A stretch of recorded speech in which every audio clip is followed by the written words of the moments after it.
ایک دانا کے پاس ایک بیوقوف آدمی اپنی شکایت لے کر حاضر ہوا کہ وہ بہت غریب اور مفلس ہے، ایک کمرے کے گھر میں اپنے 3 بچوں، بیوی اور ماں سمیت بڑی مشکل سے گزارا کر رہا ہے۔ تو میں اس عذاب سے نکلنا چاہتا ہوں، مجھے کوئی حل بتائیں۔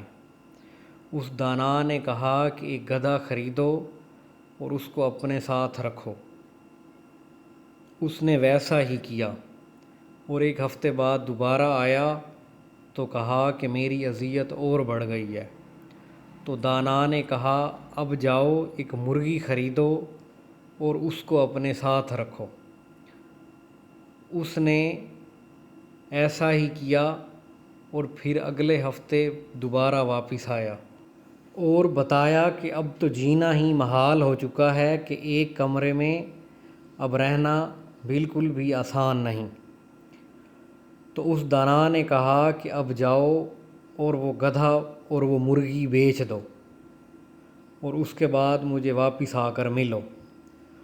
اس نے ایسا ہی کیا اور اگلے دن واپس آ کر ملا تو اس نے دانا نے حال پوچھا تو اس بیوقوف نے بتایا کہ شکر الحمدللہ کہ رات بہت اچھی گزری، اب گزارا اچھا ہو رہا ہے۔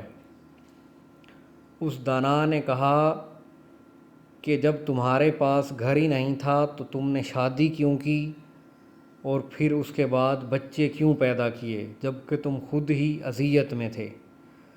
ہمارے حکمران اور سیاستدان بھی نئے نئے مسائل پیدا کر کے عوام کے اصل مسائل اور حقوق کو نظر انداز کرتے ہیں اور پھر کچھ تھوڑے بہت مسئلے حل کرتے ہیں تاکہ یہ عوام شکر کرے اور ان کی احسان مند رہے۔